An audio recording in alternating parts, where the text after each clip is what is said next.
following is a Comfortably Zoned Radio Network production. We are back, in case you're wondering, with George Case. I'm Ralph Tycho with the Comfortably Zoned Radio Network, and we've got a panel of folks this morning to talk a little hot stove league baseball, and George is going to introduce a guest as well. So this is terrific. George Case, who's here?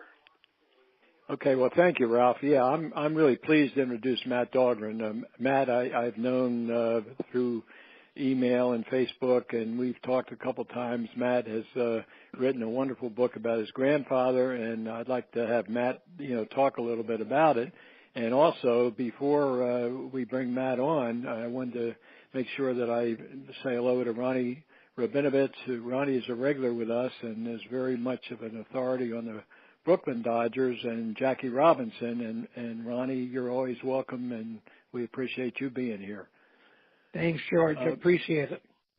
Well, thanks, Ronnie. Now, Matt, I'm going to turn it over to you because I know quite a bit about your grandfather, because your grandfather and my dad played against one another, knew one another, and your story is very interesting. So you've written a book called Rumor in Town about your grandfather, and also, you've had a lot of discussions over the years about baseball and baseball history, and you and I have touched base a few times.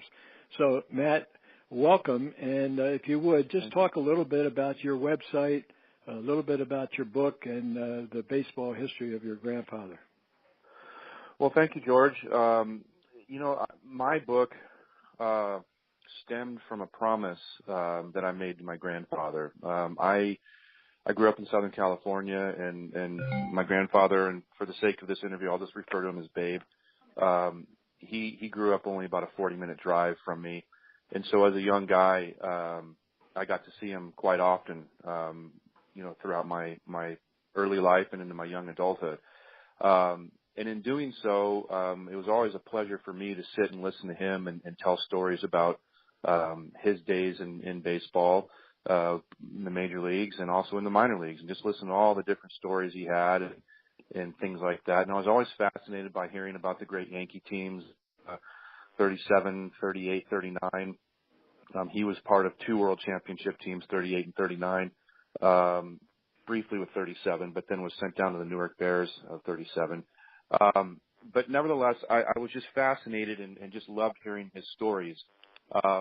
And as I got a little older, a little more mature and whatnot, he started opening up and telling me some stories about something that really plagued him and bothered him, something that happened to him during his career that he was trying to fix and trying to essentially tell his story.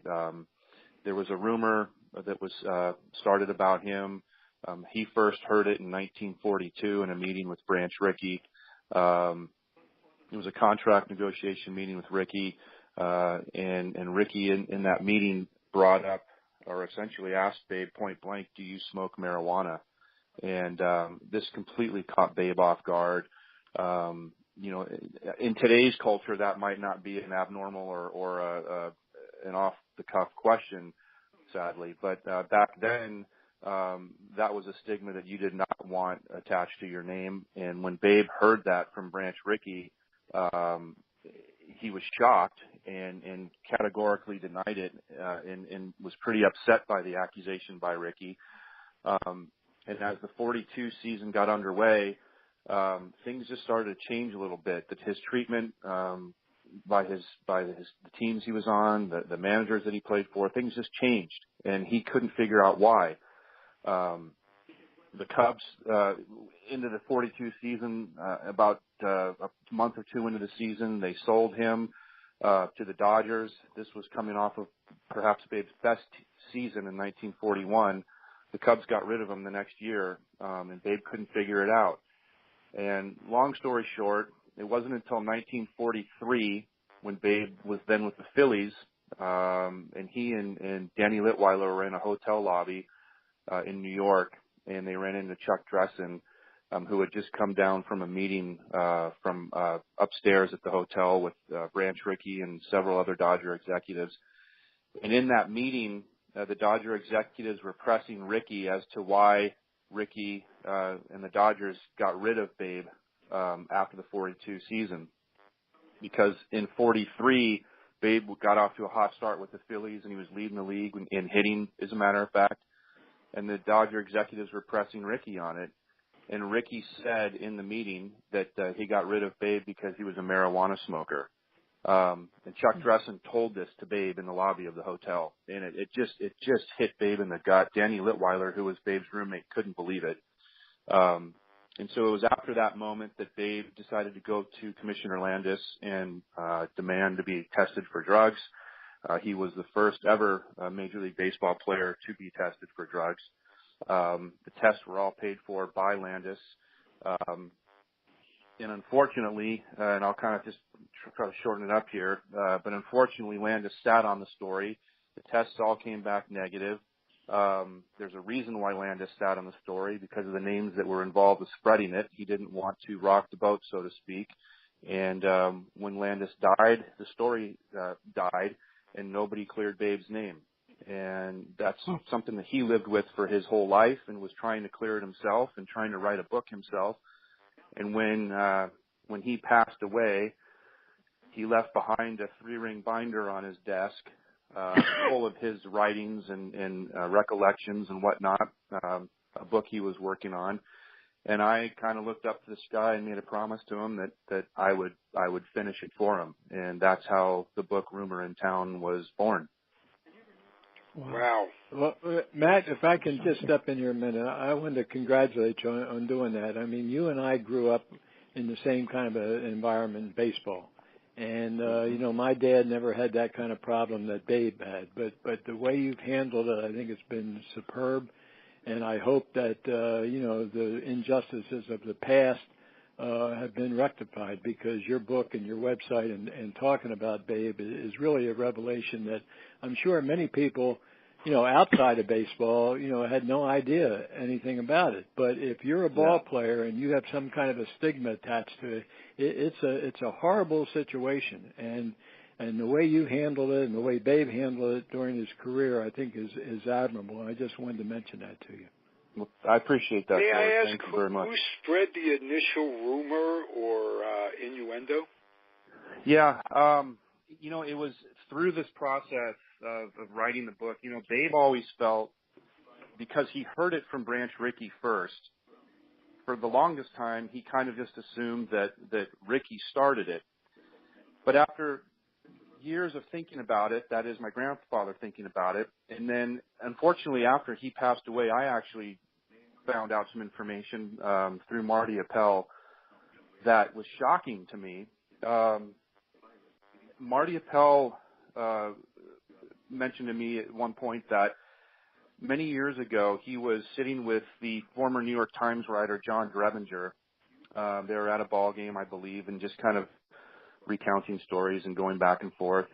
And the topic of the 1940 Yankees came up, because the 1940 Yankees was the missing link to a spectacular run by the New York Yankees. The Yankees won the series in 36, 37, 38, 39. They didn't win in 40, and then went on to win it in 41 and 42, I believe. So, I mean, that 40 team, had they won, that would have been, 7 or 8? I can't do the math off the top of my head. But a lot of, yeah. And so the topic of the 40 team came up, and Drebinger was telling Marty that towards the end of that season, the Yankees lost a couple of crucial games, and unfortunately my grandfather made a couple of errors in those games. And according to Drebinger, Joe McCarthy, at the end of the season, told a group of writers, and Drebinger was there, that the Yankees wouldn't have lost those games. They wouldn't have made those errors, and thus the Yankees wouldn't have lost those games had he not been a marijuana smoker. Huh. And so that, to me, was the first, the genesis of the rumor started with Joe McCarthy after the 1940 season. It didn't get to Babe until 1942, but it had started to circulate throughout baseball well into, the 1941 season. unbeknownst to Babe. I mean, so guys were talking about him, and he didn't even know it was being talked about, which made it all the more interesting when in 1941, the Yankees sold Babe to the Braves before the 41 season. He starts the 41 season with the Boston Braves. And then about a month and a half, 2 months into the season, they sell him off to or trade him to the Cubs. So, but in 1941, he had his best offensive season, home run wise, and I mean everything. I mean, hit good average home runs, good RBI production, and the Cubs the next year let him go. It made no sense to let a guy that showed that kind of year the year before just to let him go. And it just started to. That's when it started to get on Babe's mind. Like, what's wrong with me? Why doesn't anybody want me?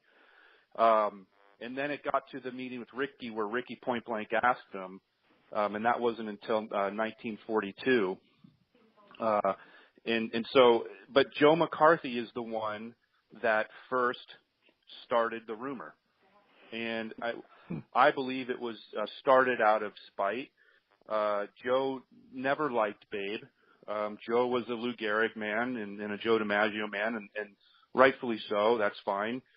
Babe always kind of kept to himself. And Babe was not the kind of losing my train of thought here, but once the Yankees sold Babe, and you know, Joe McCarthy made the comment of his arms are too short. He makes difficult plays look or easy plays look difficult. And that was his excuse to why the Yankees got rid of him in the first place. Well, once Babe goes to the Cubs and starts tearing up the National League, I think it made McCarthy look a little foolish, to be honest, because here you have Babe, who was recognized as the best defensive first baseman in the game at the time, and now the Yankees get rid of him, and he's over in the National League hitting 23 home runs, and Johnny Sturm, who's replaced Babe with the Yankees, has 3. And that's not a knock on Johnny Sturm. It's just a matter of fact that Babe went on to have a very good year after the Yankees got rid of him. And I think Joe McCarthy was starting to feel... Can I give you a little insight on McCarthy? Sure. Oh, Alan Okay. just joined us.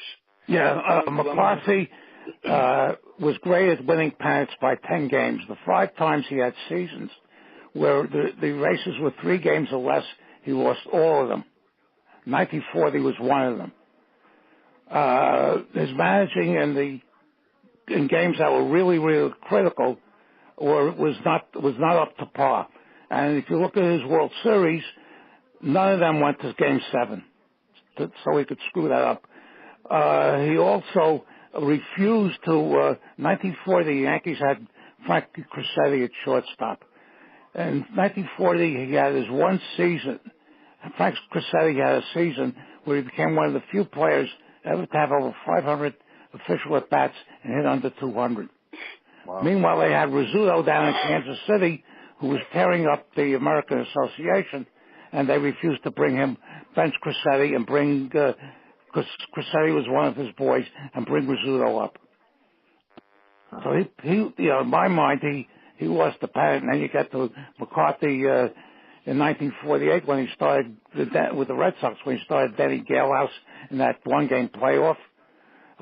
He lost the next year by 1 game. He was not, this high quality, great manager that everybody has thought he was. I just wanted to give you a little bit, from my perspective. Matt, I wanted to mention, you're hearing from Alan Blumkin. Alan has almost an encyclopedia of knowledge of baseball history. And, your mention of Joe McCarthy, and Alan's talking about McCarthy. But I also wanted to mention that, Babe Dahlgren was sort of the bridge between Lou Gehrig and, as you brought his name up, Johnny Sturm. Johnny Sturm was the first baseman for the Yankees for only 1 year. Only played 1 year in Major League Baseball, and yet right. you have Babe with his career, and really took the place of Lou Gehrig. And I'd like you to just touch on that, because to me that was so significant. that Babe Dahlgren would be the guy who would take Lou Gehrig's place. And my dad played against both Lou and Babe, knew them both. And, Babe Dahlgren was, outstanding first baseman, great defensively, but he had to follow in that legendary footsteps of Lou Gehrig. So I just thought if you wanted to talk about that for a few minutes, Matt, that would be enlightening to all of us. Absolutely.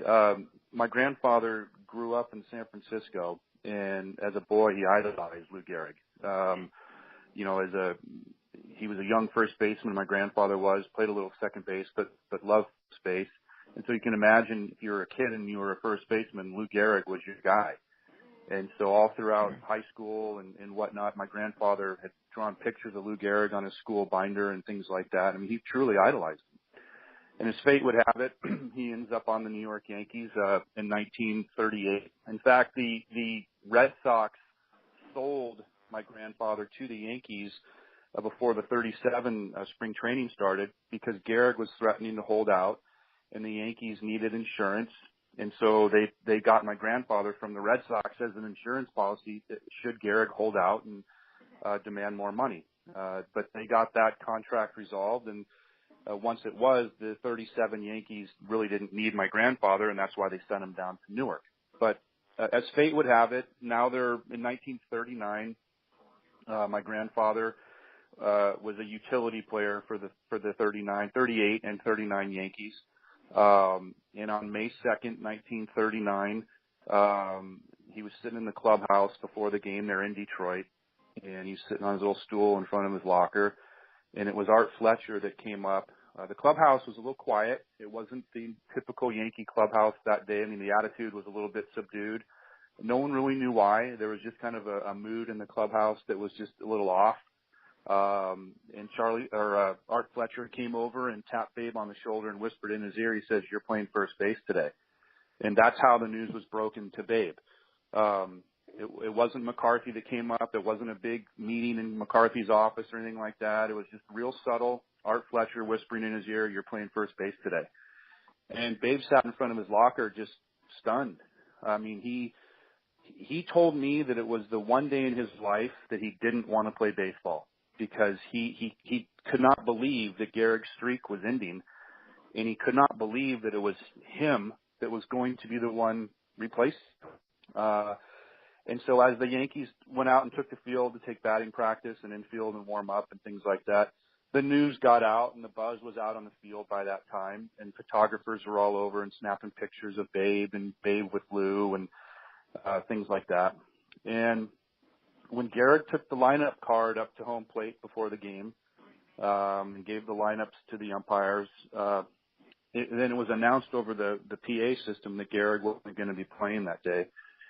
And when Gehrig walked back to the Yankee dugout, this is a true story, he went straight to the drinking fountain, and he kind of kept his face down into the drinking fountain longer than one normally would to get a drink of water. And my grandfather and Johnny Murphy, who was a relief pitcher, Johnny Murphy was sitting right there. They looked over at Lou, and they realized that Lou was crying. And Johnny Murphy took a towel that was sitting in the dugout and just threw it over at Lou. And the towel landed on Lou's shoulders and kind of over his head. And Lou just grabbed the towel and wiped his face off for a while and wiped the tears away before he came up.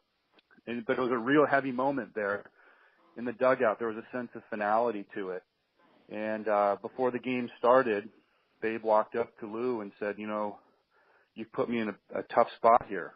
Kind of half kidding, but being serious too. I mean, you put me in a real tough spot to go out and replace you. I don't want to do it, And Lou said, "You'll do fine. Just go out and knock in some runs. You'll do fine."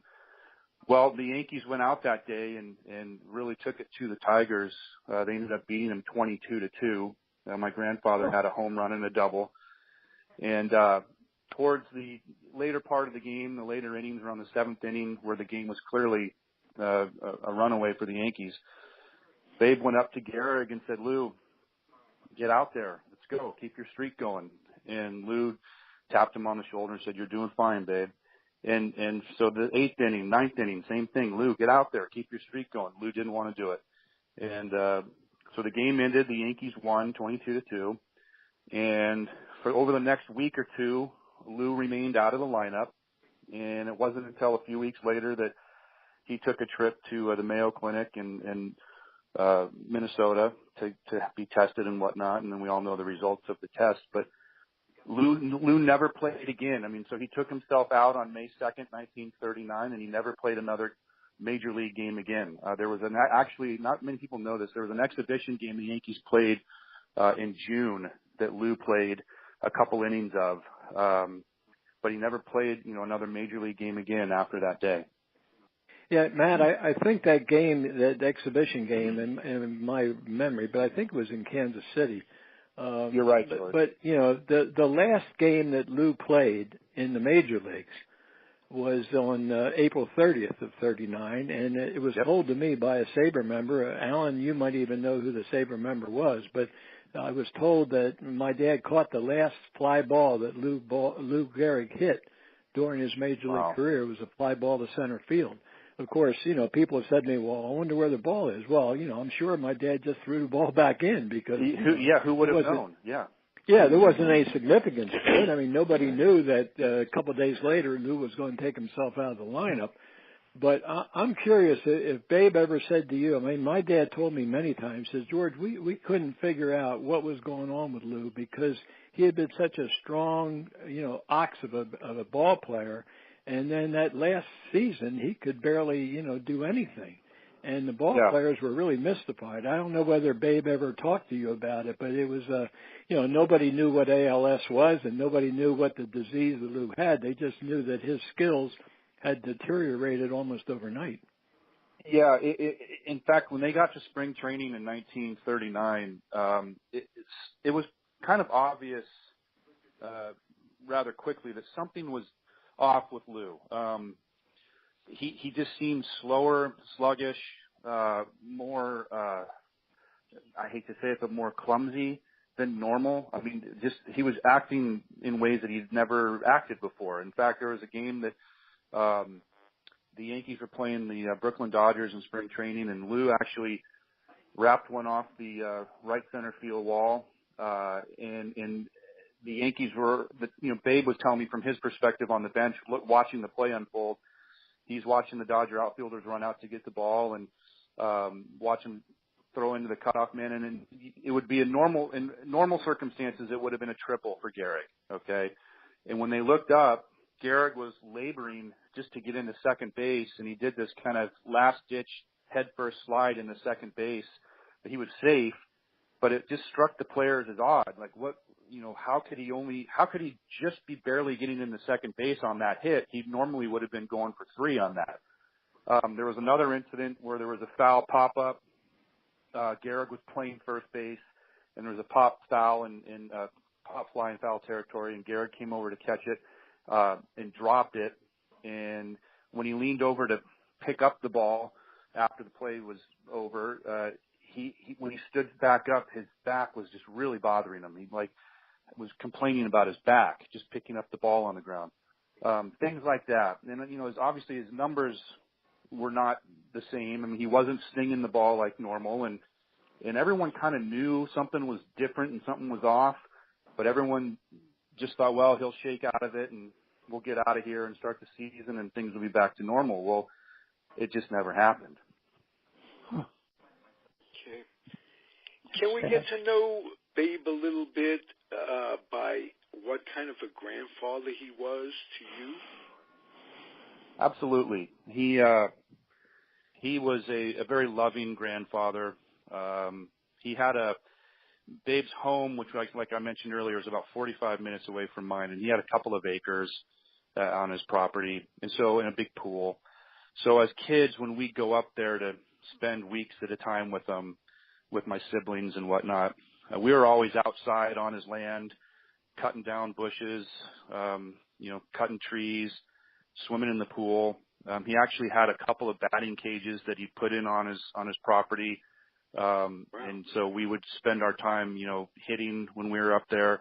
But he was very active. He wasn't one just to sit in a chair all day and, just watch TV. He was always outside doing something. He was great at woodworking.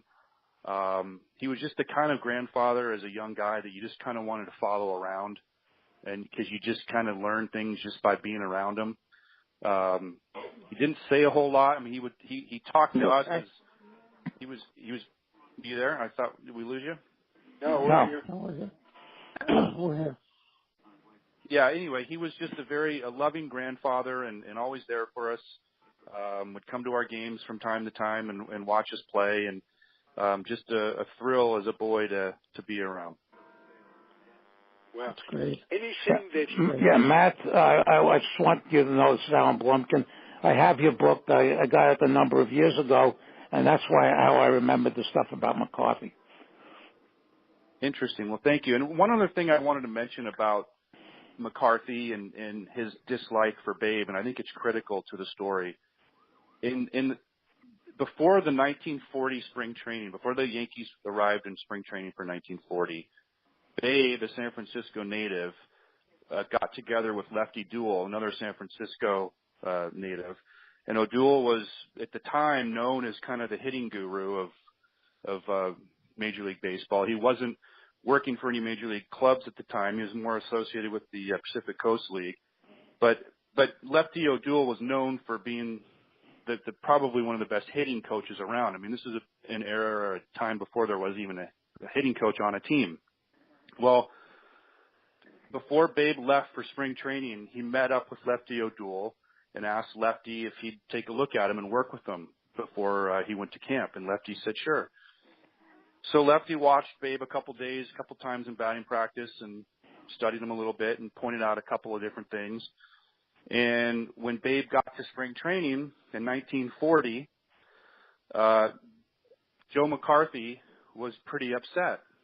And Babe had a conversation with Frank Crissetti, and Crissetti said, before you got here, meaning before you arrived at camp, he said McCarthy was pretty hot under the collar about something that Lefty O'Duell had said. And Babe said, well, what is that? And apparently Lefty O'Duell was going around the baseball circuit saying, what's Joe McCarthy getting paid this money to manage the Yankees for when his players are coming to me for help? And that Joe McCarthy didn't like that at all. And he blamed Babe for that, when all Babe was trying to do was just become a better hitter. But it was O'Duell that took the opportunity to take a shot at McCarthy, and McCarthy held that against Babe. And I think that's important to the story. Wow. That's something. Well, McCarthy also was known for hitting the bottle quite often. Very much so. Very much so. In fact, there was a story that hypocrisy. You talk about hypocrisy. If he was the one spreading the rumor about Babe, that adds to it. What was the atmosphere around marijuana back in those days in baseball? This is the first I've ever heard anything about marijuana in those days. Right. This is me too. Babe had never seen it. Pre-prohibition for marijuana. Right. Yeah. Babe had never seen marijuana. I mean, back then, players would smoke cigarettes routinely, and guys would go out for a cocktail or two after a game or whatever. But guys, marijuana was never something in the professional baseball. It was just never around baseball. In fact, I have a quote here from Al Lopez, who was a teammate of Babe's with the Pirates. And this is a quote from Al regarding hearing the rumor about Babe. And the quote is, quote, I heard something about it, yeah. It was hard to prove, and I think it was hearsay. But a guy accused of something like that, you're not going to want him on the club. So you can see why, again, it's hard for people of today's generation to understand why this is such a big deal.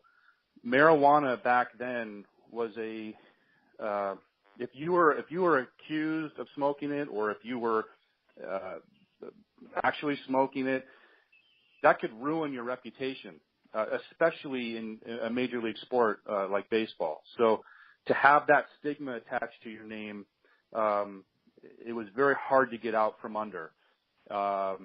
And it was just something that plagued Babe, and it bothered him well into his later years in life. I mean, it was just something, he just wanted somebody.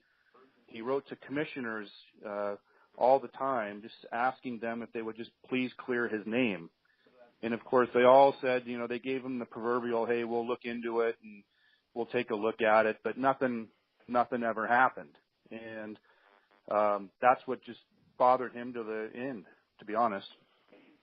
Yeah, here's some irony. Had he smoked a joint, it would have alleviated the stress that he was feeling from all those years of being. But that's my take on it. I feel sorry. Well, you know what, hey, Ralph and Matt, I just wanted to jump in there about something because, Matt, you talk about smoking marijuana. I mean, I had never heard it until I, was interested, read your book and learned about Babe and the situation. But, it's like today. I mean, people talk about smoking. Well, what a horrible thing it is, and it is. But back then, I mean, the ball players smoked. I mean, my dad smoked all his major league career. I mean, guys would smoke in the dugout. They would smoke in the tunnel to the clubhouse. They would, they all did it, and they would advertise. I mean, my dad and DiMaggio and Bucky Walters and Ted Williams, they advertised Camels, Chesterfields, all that kind of stuff. And it was just the way life was back then. But to be accused of something like marijuana, which I don't think anybody even knew what the word meant back then, because it was so rare. I mean, you talk about marijuana today, and everybody has an image because they know what it is. But if you're talking 50, 60 years ago, and somebody says marijuana, that is like some kind of an illicit drug. But all the ball players were smoking, and ball players were drinking beer. That's just what they did. That was the license. Right. You're right, George. In fact, George, go ahead. George, did your dad ever say anything that he had heard these rumors? Never. I never heard it. And that's why, I was so interested when Matt's book came out, and I wanted to read it because I knew that my dad, knew and played against Babe and knew and played against Lou Gehrig. So it had a personal interest to me.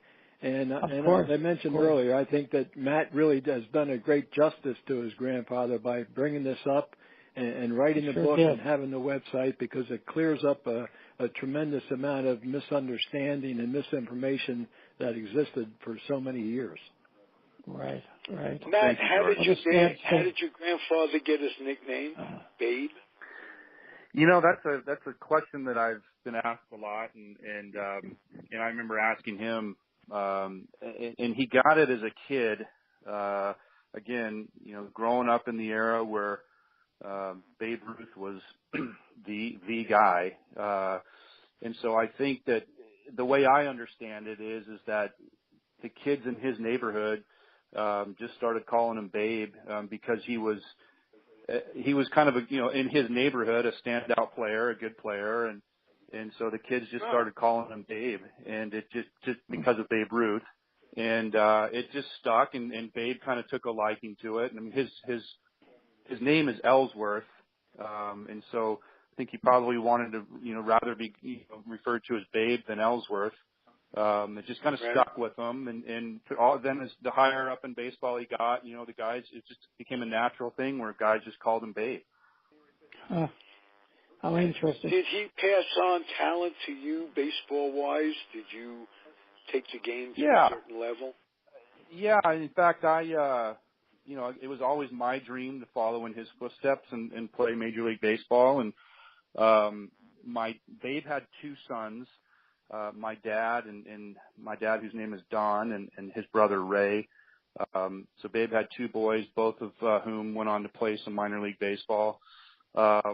And then I wanted to follow along and do the same thing. And I played 4 years of college baseball, didn't get drafted, really thought I would and should, but it never happened. What college did you go to, Mike? Just a small school in Southern California. It's called Vanguard University. It's actually, when I went to it, it was called Southern California College, and they've subsequently changed the name to Vanguard University. But it's after my time in college, I still felt like I could play a little bit. I was a catcher, a switch hitting catcher. And so I latched on with the West Virginia Coal Sox of the Frontier League. In 1993, there was a new independent league starting.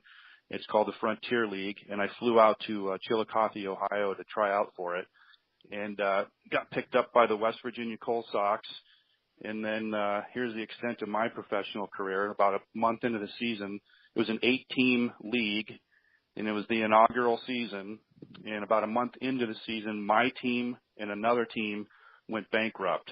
So they couldn't pay us, and we were sent back home, and that was the extent of my professional career. So the league is still thriving. You played professional ball, and how many kids out there, me included, would give a left fingernail to play in the play pro ball? Thank you. I'm not going to give any more body parts than necessary. 72, and I don't know when I'll need them. So let's start out with the fingernail. I do have, just really quick, because on the topic of players smoking cigarettes and things like that, and George, you are right, it was a very common thing, but I have a sad story about Lou Gehrig that no one may not know. I mean, people that may not know, and it's not a common story, but it goes to show how quickly the disease took over Lou's body. When the Yankees got back to New York, so the night to start the 1940 season, they break camp, they kind of barnstorm up a little bit, and then they finally finish up in New York to start the season in 1940. There was a moment where Babe was standing in the runway, so the runway that goes from the dugout up to the clubhouse. He was standing there before a game. It might have even been before the first game. I'm not sure what game it was. But then Babe was smoking a cigarette in the runway, and all by himself. Most of the guys are still up in the clubhouse, and he heard footsteps coming down the runway, and he always described the sound as it sounded like a little kid learning how to walk, because he could hear feet shuffling across over the surface of the ground. It was like a sound that it was making that typically is not made when people are walking. And he turned around, and Lou was walking up behind him. And Lou was in street clothes, and Lou asked Babe if he had a cigarette. And so Babe pulled a pack of cigarettes out of his pocket. Babe was in uniform, pulled a pack of cigarettes out of his pocket, and he kind of popped the pack up so a cigarette would come out of the pack, and he offered it out to Lou. And Lou reached down and pulled the cigarette out of the pack with his mouth. He didn't reach out like you normally would with your hand and grab it out of the pack. He pulled it out of the pack with his lips. And Babe thought that was a little odd, but whatever. And then he handed Lou a pack of matches to light the cigarette. And Lou said, "Can you light it for me, Babe?" He didn't have this is in April of 1940. He did not have the dexterity or the strength in his fingers to strike a match. He asked Babe to do it for him. And it's why he didn't reach out and grab it out of the pack. He grabbed it with his mouth.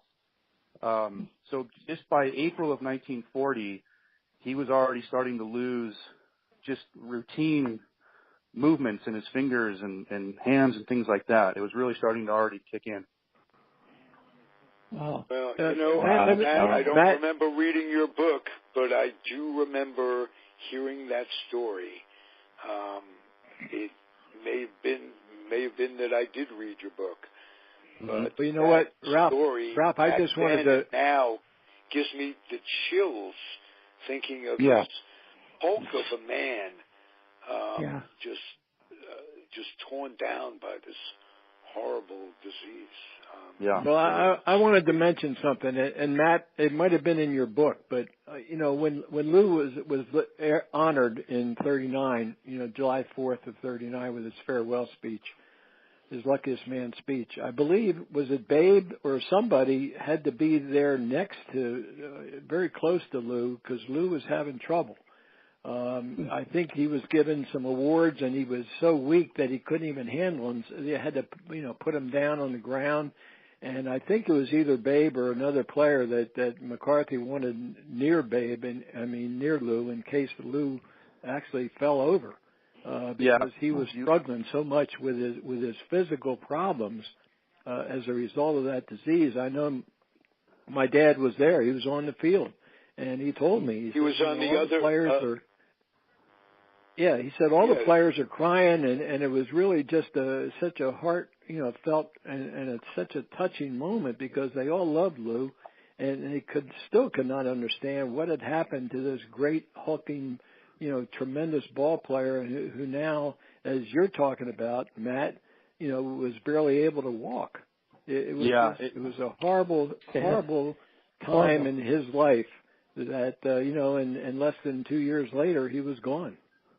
You are right, George. Joe McCarthy came up to Babe, and it was Babe who was standing on the foul line. So I guess technically, from the Yankees' perspective, Babe was the closest teammate to Gehrig in proximity during that speech, and right next to Babe was Red Rolfe, and then the guys just kind of lined out after that. But McCarthy walked past just real quickly. It wasn't a big thing. It wasn't a big deal, but McCarthy walked past Babe and Rolfe because they were the closest to Lou, and he said, "Don't let him go down." And so, Babe's standing here thinking, it was just all surreal for my grandfather. He would get emotional about it even in his later years, telling me the story of that day.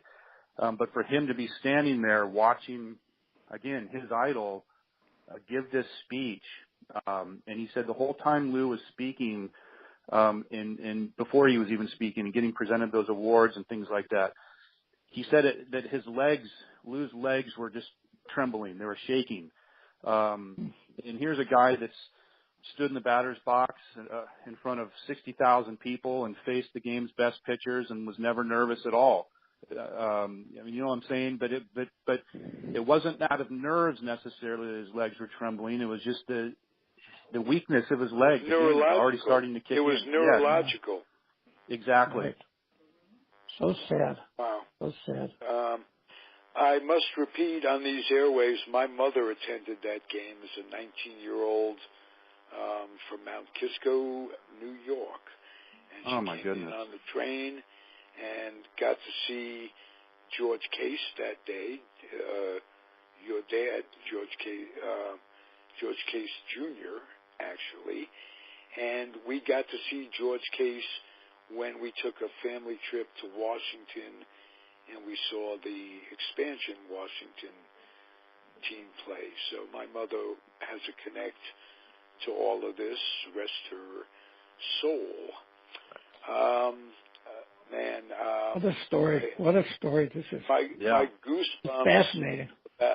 About all of this. It's truly as the second most important story in baseball as I see it in my time.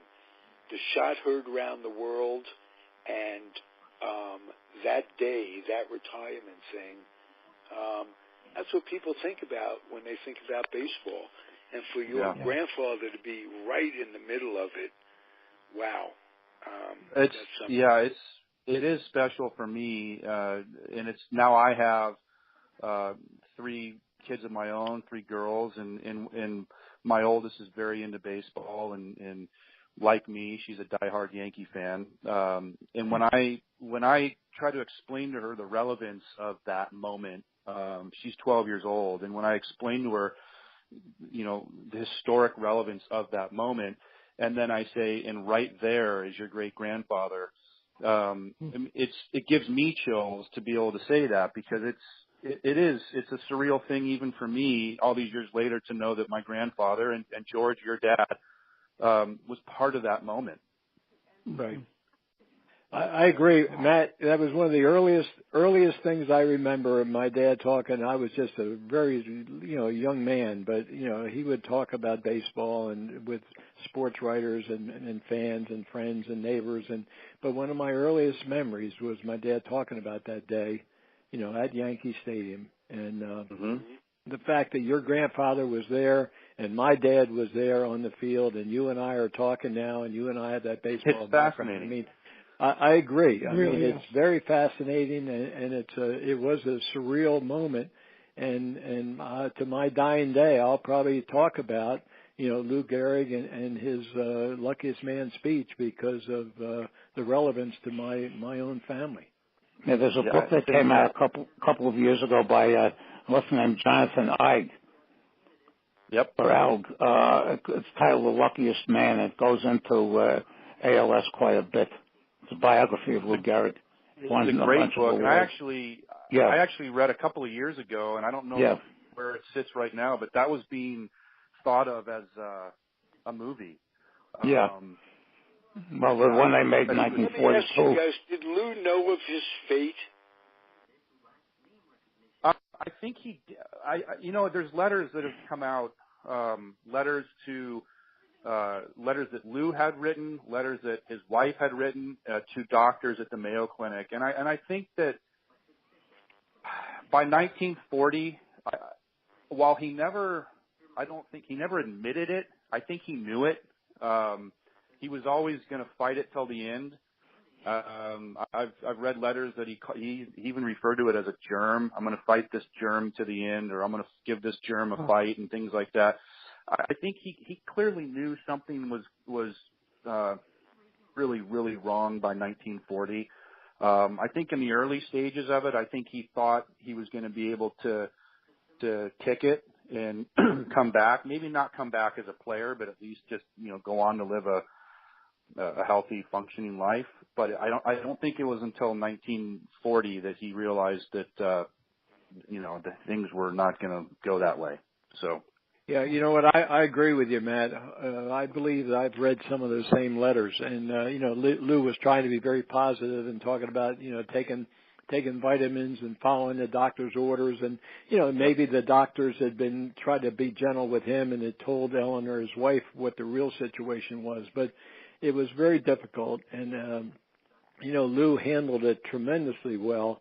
And then I think it was LaGuardia giving him a job as the parole commissioner or something, and Lou did that for a little while, but then he got so physically incapacitated he just couldn't even do that anymore. So, but I think he was upbeat. I mean, Lou was such a tremendous person that the average person probably would have just said, "Oh, woe is me," but Lou was trying to fight it, and I agree with you. It was very sad. But, the knowledge of ALS back then was so limited, nobody really knew what was going to happen with that. And it is so limited today that nobody knows what's going to happen. Right. They still, I was just going to say that, Ralph, they still haven't found a cure. I mean, I did a couple of speaking engagements and worked with ALS because I had the, personal connection with Lou, but it's hard to believe with all the advances in medical science, and yet here's one disease that they still have not been able to find a cure. And who was it? Just a year ago was Hawking, the astrophysicist from England, passed away after 50 or 60 years bound in a wheelchair. But, with Lou, his passing was quick. But on the other hand, you would have hoped that there would have been some kind of cure or something that would be able to develop either a drug or some kind of a medicine or treatment for ALS, and it hasn't yet been discovered. The Catfish Hunter died from it. Yes, he did. You're right. Yeah. Mm-hmm. Yeah. And on a regional note, there's a kid playing baseball with the A's. His name is Piscani, and the A's got him from St. Louis this year. And his mom, earlier in the year, they brought him to Oakland so he could be around the family. His mom passed away from it earlier in the year. And which, by the way, I think that was a very classy move of the Cardinals to make that trade. Right, because this guy is good. Yeah. Yep. He is an up-and-comer, which means the A's will keep him for a while and then shuffle him off somewhere. Given their situation. And that's sad, too, but that's another podcast. That was classy by the Cardinals and classy by the A's fans by the way they stood behind Piscotty and the outreach. That was a beautiful story in baseball. And you're right, Catfish Hunter, Al. 1999. He was 53 years old. Right. And he fell down a flight. He was trying to walk down a flight of stairs, and he fell down, and that was it. The fact that when the Yankees have their All-Timers Day, they bring his widow out there every year. Yeah. But his child died recently as well from something unrelated. I don't remember. No, she was extremely overweight. Was that I've seen pictures of her, yeah. Well, one of his daughters. That'll happen. Yeah. What would, when you must have done some research for the book, Matt, beyond what you knew of your dad, of your grandfather, was there anything you found out in doing the book that surprised you? Good question. And the answer that I have to that is I was shocked at how good his memory was, because I did a lot of research, additional research, and I looked at a lot of microfilm and looked at a lot of, his career spanned from, 1935 to 1946 with some hiccups in between, and, because of the rumor, I would say, but nevertheless, I got a lot of information from microfilm and looking at old newspapers, and I would read stories that he had told me, as a kid. And as I sat and looked at these stories in old newspapers, I couldn't believe how accurate he was when he was telling them to me, 40 years after the fact. I don't know if I really learned anything new on him per se, but it was just solidified to me. Knowing his memory, that's accurate. That's learning something right there. Well, yes. Yes. Matthew, while we have you, Matt, while we have you, may I ask you about your dad's experience playing ball, and what are some of the things that he passed on to you that he got from your grandfather that you pass on to your children?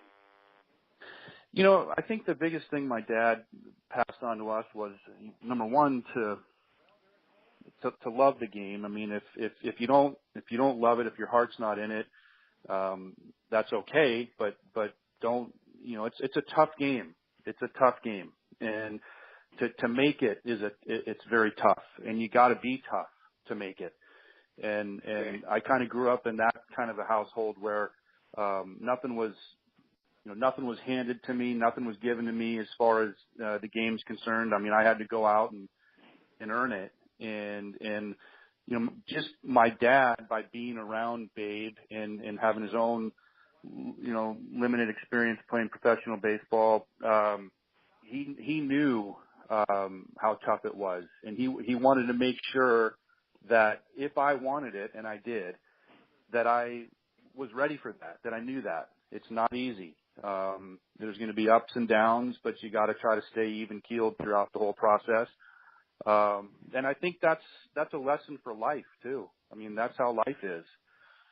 Sure. Did you feel the pressure, as did George, on some level, having the family name on the back of your uniform? I can say that I never felt the pressure. I think I put pressure on myself, but certainly my grandfather nor my dad ever put pressure on me to be a ball player or continue the family name by, in baseball or what have you. I seem to kind of put the pressure on myself at times, probably more than I should have. But it was just one of those things that I just dealt with. But I did it. It was self-inflicted, if that makes any sense. Matt, did your dad... Matt, I agree. I agree with you just said, Matt. I put a lot of pressure on myself too, and we've talked about this. I mean, I had fans and people say things, and my dad would always say, "Hey, don't listen to him." But you always have that in the back of your mind. Hey, my dad was a major league ball player, or my grandfather was a major league ball player, and you think about it, and you say, "I want to." If you love the game, I love the game. I know you love the game. But it was part of your growing up, and you became stronger, and you were able to handle it. But it's very difficult when you're playing the same sport and you're trying to emulate the career or whatever. And I know when I think I've mentioned on this podcast a couple of times, I mean, I'm 11, 12 years old, and a kid, some fan hollers, hey, Case, you're never going to be as good as your old man. Well, my father was incensed because he said, how can they say that? You're 11, 12 years old, comparing you to a major league ball player. I mean, it's just ridiculous. But anyhow, Matt, I agree with everything you said. The internal pressure, you do put it on yourself. And some young people, if they've had that background, they'll just say, hey, I don't want it. I'm going to do something else. And, that's what they do. So I happen to think that. Did your dad play ball too? My dad? Yeah. Yeah, so my dad and his brother, they both played a little bit professional baseball. My dad with the Astros briefly and the Red Sox. My dad was one of these guys, he could, it's funny, my dad was left-handed, could really hit the ball, and was a pitcher as well, and signed as a pitcher, and then hurt his arm, but because he could hit, he got a chance to play a little bit with the Red Sox. Didn't get far because of injuries. Had real bad legs, tore his hamstrings in his legs quite often. He can never heal. It's just one of those things. I mean, it just wasn't meant to be for him. But it's funny because later on, when I was playing college baseball, my dad was our hitting coach actually. And there were times where he would come out. I mean, he just volunteered his time to come out and be our hitting coach. But there were times where he would come out to the ballpark, and if he was frustrated with us young guys in the batting cage, if we weren't doing something right or what have you, it's funny now. He'd say, "Give me the bat," and he'd get into the cage, and I kid you not, there were times he'd just jump in there and he'd stick balls out of the ballpark, and we would all just sit back and go, "Wow, why can't he do that?" Yeah. So, hey Matt, how do you, Matt, in life, and I could ask George the same thing, how do you handle the competitive spirit? How do you transcend that you had playing baseball? And in George's case, he played basketball as well. How do you handle that in life? George, I'll let you take that. Well, you know what? It's an interesting question. I think it's, if you're competitive, you're trying to do the best you can, and you don't want to be, just slough something off and say, hey, I can't do it. You're going to try. And I remember my dad telling me many times, hey, look, and I'm sure Matt heard it from his grandfather, when, you're going to win a ball game, you're going to be on top of the world. The next day you're going to lose and you're going to be down the bottom. I mean, that's just the way it is. Yep. And you learn to handle adversity, and if you're competitive, you say, you know what, I'm going to go out, I'm going to do the best I can, and that's what you try to do. At least in my situation, that's what I tried to do, and it carried over in my life, certainly. And, Matt, I think you probably would. I agree completely, George. Yeah, I agree completely, and I think that I was so fortunate to have played baseball, as long as I did, and, up until I was about 23 years old. Just by doing it, it instilled a competitive nature in me that I think is valuable in everyday life. Just the no quit attitude that you have to have as an athlete. I think that transcends into everyday life as well. And I think that kids that don't play sports or that aren't a part of a team and don't experience that atmosphere, I'm not saying they can't be successful. My gosh, there's plenty that have been successful, but I think there's value there that if you don't have that as a kid, you're missing out on something. Sure. Well said. Sure. Matt, your daughters play baseball. Do you dream of one of them maybe being the first major league woman to play in the major leagues? Well, I dream have of three being daughters. able to formulate a question, so we all have dreams. Yeah. Well, and I it's funny. I think my oldest dreams of being the first general manager to be in baseball. So she's every day coming to me with moves the Yankees are making, and she's pretty crafty. But Well, what did she say about Machado? She and I do not want Machado on the Yankees. I'll go on the record as saying that. So I think we'll be just fine without him. But all right, that is a good thought process right there. But let me just say one. They just signed to Lewinsky. That'll be a little bit of a stopgap in the infield. He always gets hurt. I have a fun anecdote about a woman playing baseball. If I have a couple minutes to tell the story, please.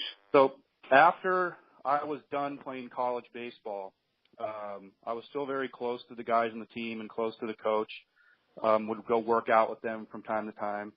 And one day I received a phone call from the coach. His name's Charlie Phillips. He was the head coach at the time.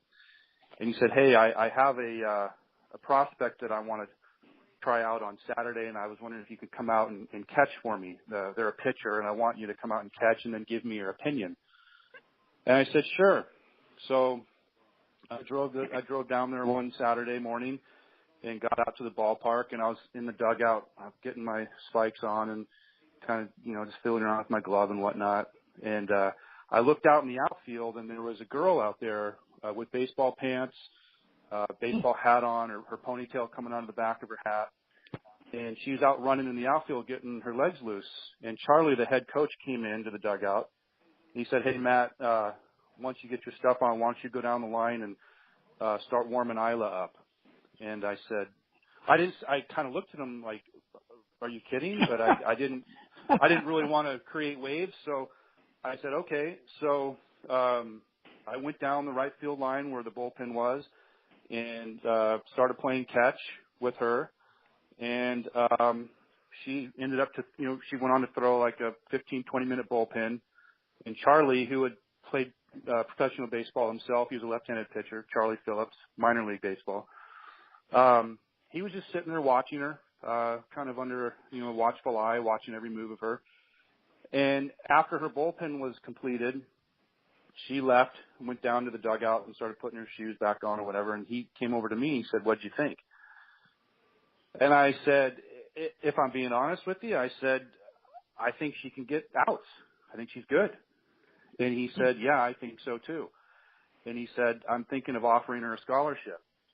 And he did. Lo and behold, he did. And her name is Isla Borders. And she actually had a book that came out a couple of years ago about her time playing baseball. She actually went on to play professional baseball in an independent league. But I can say that I was there. I caught her tryout to the college that ultimately gave her the scholarship to start her career at. So, wow. That's a cool bean story. Incredible. Look her up. Her name's Isla Borders. I will. That's beautiful. Maybe we could get her as a guest on these airwaves. That would be great. Know. Yeah. Right. That's your job, Ronnie Rabinovich, our chief recruiter of guests, our producer, and that's terrific. Hey, what a show. Do you have Facebook? This is fantastic. Sorry? Do you have Facebook? Yeah. I do, yes. Is she on Facebook? I'm not sure. To be honest with you, I've lost track with her. I don't know. I know she had a book that came out a couple of years ago. You could probably, like I said, if you just Google her, you'll probably get all the information you're going to need there. Yeah. Okay. Good. All right. Hey, before I let you go, you mentioned San Francisco. Your grandfather grew up in San Francisco, and I just want to note how many Yankees came out of San Francisco. DiMaggio, Lazzari, Charlie Silvera, Bobby Brown, Jerry Coleman. Jerry Coleman. It is an honor for me to live up in the Bay Area, and I live like 200 yards away from a field in Alameda that three future Yankees were playing a sandlot game on the day Pearl Harbor, Wow. December 4th. It was Jerry Coleman. I can't think of Bobby Brown? I think Bobby Brown. And Charlie Silvera. Jerry Coleman and Charlie Silvera were all playing a semi-pro game or Babe Ruth League or whatever on the day in Alameda on Washington Park, where I go to recreate 200 yards from where I live.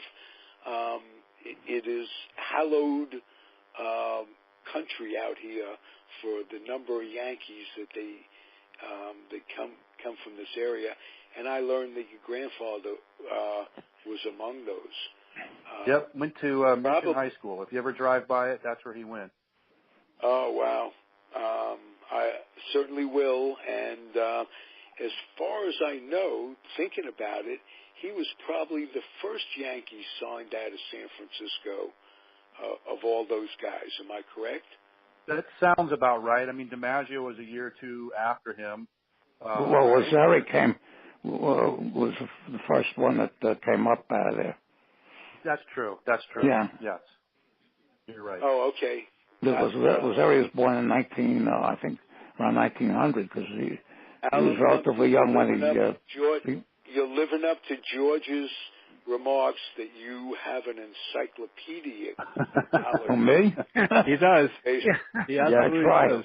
Look, I try. I just have an ability to absorb most of the stuff. Actually, you do it without trying, which makes it even better. I appreciate that. This podcast was tremendous. It was It's tremendous. been a thrill. Matt, thank you so much. Thank you so much, Matt. For us, please come back, Matt. I know George has something to say in closing.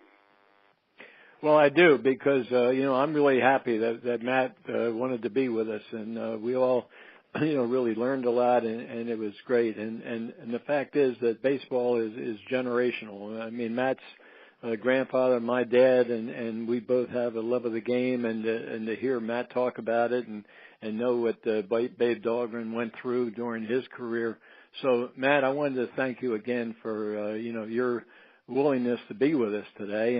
And I think, aren't you up in Seattle now? You're on the West Coast, I believe, right? Yeah, I am, George. So I'm originally from Orange County. My family moved up to Washington. We're in a little city called Sammamish, just about 25 minutes from Seattle. We've been up here the last couple of years, and it's beautiful up here. Well, that's great, because that's what I wanted to mention. The Northwest League.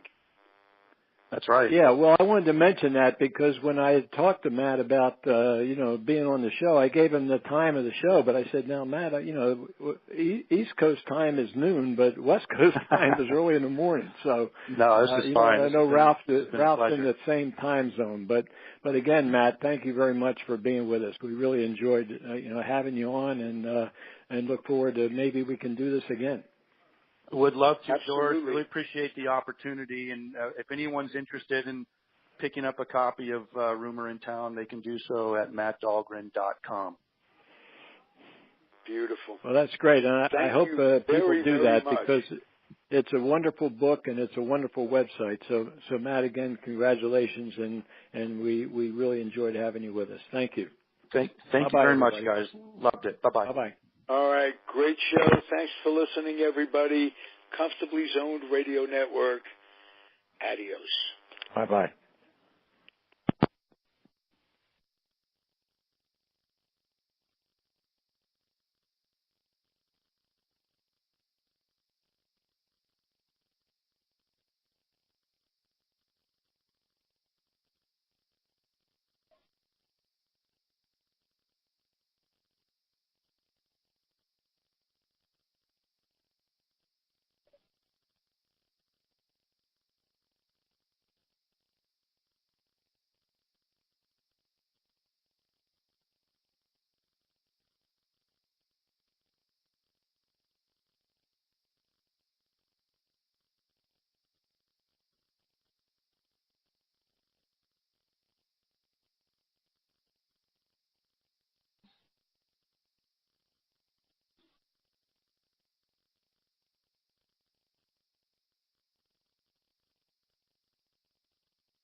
The proceeding was a Comfortably Zoned Radio Network production.